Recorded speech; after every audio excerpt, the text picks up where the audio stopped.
रायगड महाराष्ट्रासह देश विदेशातील ताज्या बातम्या पाहण्यासाठी मॅक्स इंडिया लाईव्ह चॅनलला सबस्क्राईब करा आणि बेल आयकॉन दाबायला विसरू नका।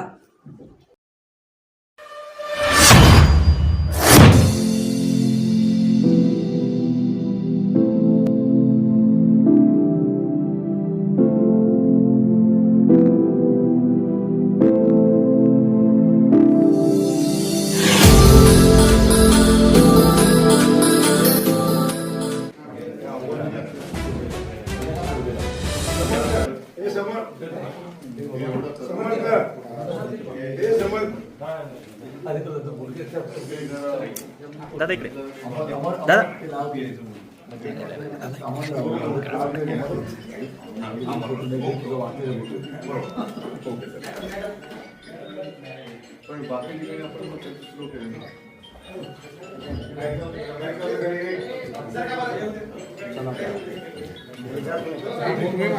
काढतो जाओ तुम्ही जाओ जाओ तुम्ही दादा तुम्ही जाओ काढतो मी दादा तुम्ही ज्या प्रवचन ज्या त्या शब्दाप्रमाणे जनतेची सेवा करत राहू, त्या सोलापूरच्या विकासाकडे प्रयत्न करू। हाच भूमिका ह्या ठिकाणी राहणार आहे। बहुल मतदारसंघ आहे दक्षिण सोलापूर। आता दुसरीकडे आता मालक जे आहेत ते या ठिकाणी निवडणुकीच्या रिंगणात उतरलेले आहेत। नक्की काय त्यांचा लढा म्हणजे कशा पद्धतीने त्यांची उमेदवारी पाहायला मिळते काय? अहो हे दुर्दैव म्हणावं लागणार आहे। यांना साधा पक्षाचं तिकीट देत नाही तरी अपक्ष थांबतात। कुठं काय आहे माहिती सुद्धा नाहीये। लिंगायत म्हणून चालत नाही। एका जमात्यावरती आमदार कोणी होत नाही। त्याला कष्ट करावं लागतं, त्याला दुःख सुखात जावं लागतं, पाणी गाळावं लागतं, घाम गाळावं लागतं। ते उभारलेत कुणाच्या जीवावरती, कुणाच्या काम केले, कुठे त्यांनी मदत केली, कुठं आले त्यांनी काय नाहीये। आता ते त्यांना विचारा, मला माहिती नाहीये। पण आम्ही शिवसैनिक आहोत। शिवसेनेचा हा आपला उमेदवार निवडून आणणार, सोलापूर जिल्ह्यात दौरा करणार। जिथे जिथे शिवसेनेचे आमचे उद्धव साहेबांचे उमेदवार आहेत त्यासाठी प्रचार करू, निवडून आणू, लढत राहू, चांगलं काम करून दाखवू। धन्यवाद। जय हिंद, जय महाराष्ट्र। एकच मिनिट थांबा जरा एक अण्णा जवळपास मला वाटतं अनेक वर्षानंतर पुन्हा शिवसेनेचा शेला खांद्यावरती आलेला आहे। घरवासी तुम्ही एक अर्थानं करताय, काय भावना आहेत शिवसेनेत परतलेला आहात? मला खूप आनंद होतोय। मी माझ्या घरी परत आलो। खूप खूप म्हणजे खूप आनंद होतो। मी बाहेर होतो, मला कसं तरी वाटत होतं, कुठे गेलो काय गेलो असं वाटत होतं।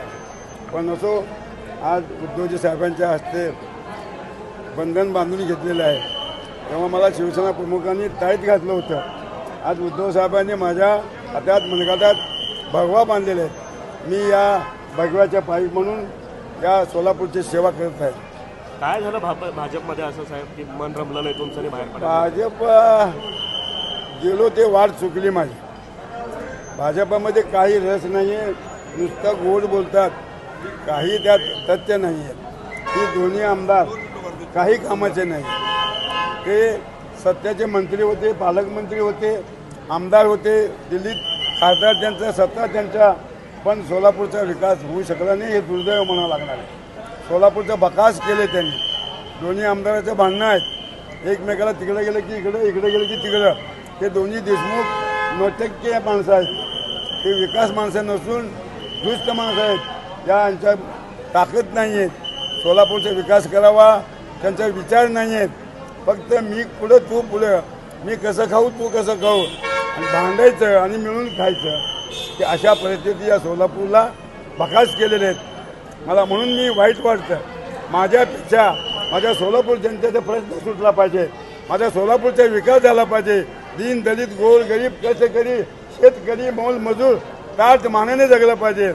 सोलापूरला एक साधा IT आणू शकले नाही, सोलापूरला कारखाना आणू शकले नाही, सोलापूरचा प्यायला पाणीसुद्धा दररोज मिळत नाही। 6-6 दिवस 8-8 दिवस पाणी प्यावं लागतं। हे दुर्दैव या ठिकाणी बनावं लागणार आहेत। हे स्वतःचं मंगल लोकमंगल, बापू तिकडे हे इकडं, कल्याण शेठची बघला रोज चिवडीवरती नऊ आकारी किंवा इकडे तंबाखू घ्यायचं, चुना लावायचं, कुणाचं तंबाखू कुणाचं चुना, आणि सोलापूरला चुना लावले। म्हणून मला दुःख वाटला. म्हणून म्हणलं त्यात अर्थ नाही आहे. मित्रांनो, मला काहीच नको आहे. मला सोलापूरला काहीतरी द्यायचं आहे. तुम्ही शिवसेनेत होता तेव्हा शिवसेनेचा आमदार होता, भाजपमध्ये गेलात, भाजपचा आमदार झाला, आता परत शिवसेनेचा सुभाष देशमुख आमदार राहिले. आता पुन्हा दक्षिणमध्ये तुम्ही आलेला आहात शिवसेनेमध्ये, पुन्हा दक्षिणमध्ये शिवसेनेचा आमदार 100% आमदार करणार म्हणजे करणारच. संघ बांधलेला आहे, त्यात कुठे फरक होणार नाही. त्यासाठीच मी आलो इथं. मला काय कुठे पदासाठी नाही आहे. हा माझा मुलगाच आहे आणि शिवसेनेचा आमदार झाला म्हणजे ते आमचं कुटुंब प्रमुखाचं झाला असा होतोय. आणि शिवसेनेसाठी आता लढा कायमचा राहणार आहेत. मी आजारी होतो, मला कॅन्सर झालं होतं. आता कॅन्सर मुक्त शिवसेना पाटील आहे. शिवसेना प्रमुखाचा विचार, सोलापूर जनतेच्या आशीर्वादाने मी सज्ज आहे. केव्हा पण कधी पण माझा प्राण जाईपर्यंत या जनतेची सोलापूरची सेवा करत राहणार आहे. आणि या भगवा ताट माने जगला पाहिजे. आदरणीय शिवसेना प्रमुखांनी मला शिकवण दिली. आदरणीय शिवसेना प्रमुखामुळे मी आमदार झालो.